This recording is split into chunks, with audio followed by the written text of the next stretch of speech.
साबित करना पड़े कि आपका जो प्रॉपर्टी है वो सेल्फ एक्वायर है कि नहीं है, how do you prove property is self acquire, तो आप कैसे करेंगे? देखिए, आपके पास मान लेते हैं कोई जमीन है ना, या कोई मकान है, और अगर आपको ये साबित करना पड़े कि ये आपका जो प्रॉपर्टी है वो सेल्फ प्रॉपर्टी है, तो आप कैसे करेंगे, क्या करना होगा? अब है कि ये जो साबित करने की जरूरत क्यों पड़ती है? अब है कि कुछ व्यक्ति जो संपत्ति को खरीदते हैं तो वो क्या करते हैं कि अपना जो पैसा होता है, जो वो उन्होंने कमाई किया, उसको जमा करते हैं और फिर जो है संपत्ति को खरीदते हैं, जमीन को खरीदते हैं, है ना, मकान को खरीदते हैं। अब यहां पर जो होता है कि कुछ ऐसा होता है कि पैतृक संपत्ति जो है, पैतृक संपत्ति को बेचकर खरीद लिए, है ना, खरीद लिए। तो अब अगर पैतृक संपत्ति को बेच लिया गया है तो वो संपत्ति पैतृक तो चला गया, उसमें तो और भी उत्तराधिकारी थे जो कि दावा कर सकते हैं, हो सकता है कि उनके जो बच्चे होंगे वो भी उसके उत्तराधिकारी हैं। अगर पैतृक संपत्ति को बेचकर ये संपत्ति खरीदा गया है तो ये संपत्ति क्या होगा, क्या ये पैतृक होगा? लेकिन अभी फिलहाल ये सेल्फ एक्वायर प्रॉपर्टी है। इस सेल्फ एक्वायर प्रॉपर्टी दिखाने के लिए, साबित करने के लिए आपके पास एक जो डीड आपको मिलता है सबूत के तौर पे, सबूत के तौर पे जो आपको जो है यहाँ पर एक रजिस्ट्री का डॉक्यूमेंट मिलता है ना, तो यही काफी है। आप इसको दिखाते हैं, इसका जो आपका दाखिल खारिज प्रक्रिया हुआ है ना, ये आप सरकार को टैक्स दे रहे हैं, तो ये डॉक्यूमेंट काफी है कि ये संपत्ति आपने किसी से खरीदा है।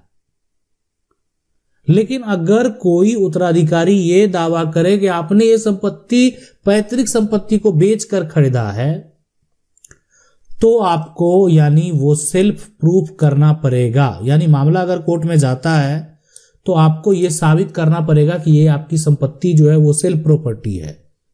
कल आपका किसी से विवाद हो, मान लेते हैं पत्नी से विवाद हो, भाई से विवाद हो, है ना, या आपके बेटे से आपको विवाद हो, बेटी से विवाद हो, जिससे भी अगर किसी प्रकार का कोई समस्या उत्पन्न हुआ, ठीक है, या आपके पिता से आपका विवाद हो, आपके चाचा से आपका एक तरह से परिवार के उत्तराधिकारी हैं, और वो अगर ये दावा करते हैं कि ये संपत्ति जो है आपने पैतृक संपत्ति को बेचकर खरीदा है, तो फिर आपको भी ये साबित करना पड़ेगा कि आपका ये प्रॉपर्टी जो है वो सेल्फ एक्वायर्ड प्रॉपर्टी है। लेकिन होता क्या है, देखें, लोग प्रॉपर्टी खरीदते हैं तो आपको क्या क्या सबूत देना पड़ सकता है। यानी कोर्ट में अगर बात करें तो आपको ये दिखाना पड़ सकता है कि आपने पैसे जो है वो कैसे पे किए, आपने ट्रांसफर किए होंगे, आपने चेक दिए होंगे, या आपने अकाउंट से कैश निकाले होंगे तब पैसा दिए होंगे, वो आपको दिखाना पड़ेगा। अगर आपने कोई पैतृक संपत्ति को बेचा है ना, और आपके पास वो पैसे जो आप दिए, पैसे का जो लेन देन है उसका किसी प्रकार का कोई भी हिसाब नहीं है,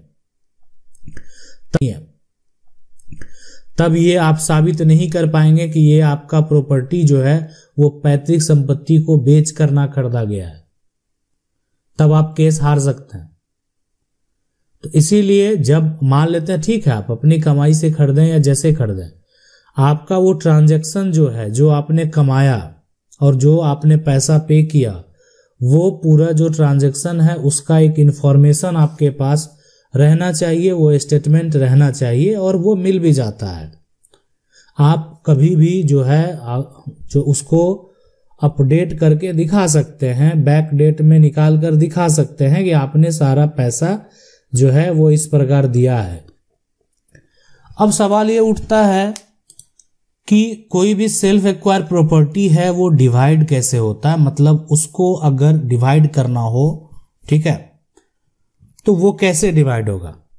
देखें इसमें अगर बात करें, अगर हिंदू लॉ में ही भी अगर है ना, यहाँ पर हिंदू लॉ हो या मुस्लिम लॉ हो, है ना, दोनों के केस में अगर वो व्यक्ति जो है वो जीवित है, अगर वो व्यक्ति जीवित है तो वो उस संपत्ति का पूरा पूरा राइट उसके पास होगा। यानी अगर वो व्यक्ति जो है मौजूद तो पूरा अधिकार, मान लेते हैं ये मकान जो है ये रमेश के नाम है, ये जमीन जो है रमेश के नाम है, तो रमेश अगर जीवित है तो ये जमीन और मकान का पूरा पूरा राइट इस रमेश के पास होगा। अब आप कहेंगे कि इनकी मृत्यु के बाद क्या होगा? इनकी मृत्यु के बाद अगर इनकी मृत्यु हो जाती है ना, तो इसके बाद अगर मान लेते हैं रमेश किसी प्रकार का कोई वसीयत नहीं किया गया है, किसी प्रकार का कोई एक तरह से किसी को जो है नॉमिनी नहीं बनाया गया है, तो ये अगर ऐसा नहीं किया गया है कि होता है ना कि मरने के बाद इस जो मेरे संपत्ति है उसका अधिकार मेरी पत्नी का होगा, तो अगर ऐसा कुछ भी नहीं किया गया है तो उसके हकदार उसकी पत्नी, उसके बेटे और उसकी बेटी होंगी। ये जो है पहले हकदार हैं। अगर ये सब नहीं है तो दूसरे अधिकार जो है रखने वाले उनके पिता होंगे, और पिता भी नहीं है तो तीसरे अधिकार रखने वाले वो उनके भाई बहन होंगे। ठीक है, तो ये तमाम लोग जो है, यानी अगर कोई भी सेल्फ एक्वायर प्रॉपर्टी है उसका जो आप डिवाइड अगर करना चाहते हैं तो उसको डिवाइड जो है तभी किया जा सकता है जबकि जिसके नाम से सेल्फ एक्वायर प्रॉपर्टी है वो व्यक्ति जीवित नहीं है। अब ये हिंदू लॉ में भी ऐसा होता है और मुस्लिम लॉ में भी ऐसा ही होता है, यानी एक तरह से इंडिविजुअल राइट दोनों लॉ में होते हैं। जो व्यक्ति है उसका जो है पूरा पूरा राइट होता है। आपके मन में सवाल आएगा, क्या व्यक्ति अपने मन से कुछ भी कर सकता है? क्या उनके जो उत्तराधिकारी हैं, अगर किन्हीं के पास सेल्फ एक्वायर प्रॉपर्टी है तो वो जो है चाहें, अब उनके उत्तराधिकारी पत्नी, बेटे, बेटी या पिता जो भी है, क्या उस पर रोक लगा सकते हैं? तो बिल्कुल बेचने से जो है, यहाँ पर बेचने से कोई रोक नहीं सकता है, कोई रोक नहीं सकता है ना, सकता है। अब सवाल ये मन में आएगा कि एक बेटे को दे सकते हैं, तो बिल्कुल किसी भी पिता के पास संपत्ति है तो वो सेल्फ एक्वायर प्रॉपर्टी एक है ना, जिनको वो रजिस्ट्री कर देंगे उनका पूरा मालिकाना हक हो जाएगा। तो एक बेटे को जो है वो दे सकते हैं, ये आप समझ लें, है ना। अब यहां पर सवाल ये होता है कि क्या इस पे कोई दावा जो है किया जा सकता है? क्या दूसरा बेटा इस पे दावा कर सकता है? तो दूसरा बेटा जो है इस पे दावा जो है वो नहीं कर सकता है, नहीं कर सकता है। आप ये समझ लें, है ना। अगर दूसरा बेटा ये चाहेगा कि हमको संपत्ति में हक प्राप्त हो, पिता ने गलत कर दिया, कोर्ट चला जाए, तो सेल्फ एक्वायर प्रॉपर्टी में ये सारा कुछ पॉसिबल नहीं है।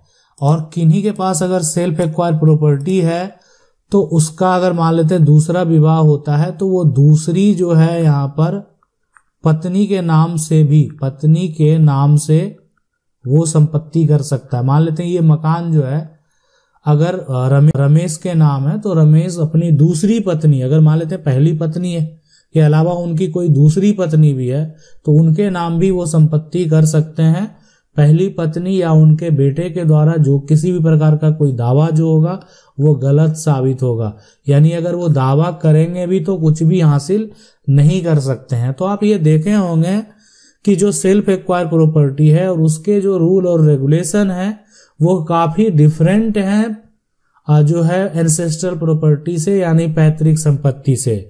तो पैतृक संपत्ति के जो एक तरह से नियम है, प्रॉपर नियम है। अब आपके मन में सवाल होता होगा कि बहुत तरह के और भी नियम जो ट्रांसफर एक्ट के तहत हैं, जो कुछ रिस्ट्रिक्शन है, वो क्या सब हैं, तो वो भी हम आगे जो है आपको डिटेल में जरूर बताएंगे कि आखिर इसके साथ क्या क्या रिस्ट्रिक्शन हैं, सेल्फ एक्वायर प्रॉपर्टी के साथ और एंसेस्ट्रल प्रॉपर्टी के साथ। आशा करते हैं वीडियो अच्छा लगा होगा। वीडियो अच्छा लगा वीडियो को लाइक जरूर कर दें। चैनल को पहली बार देख रहे हैं सब्सक्राइब करके जो बेल आइकन है उसको जरूर दबा लें। मिलते हैं अगले वीडियो में, तब तक के लिए जय हिंद।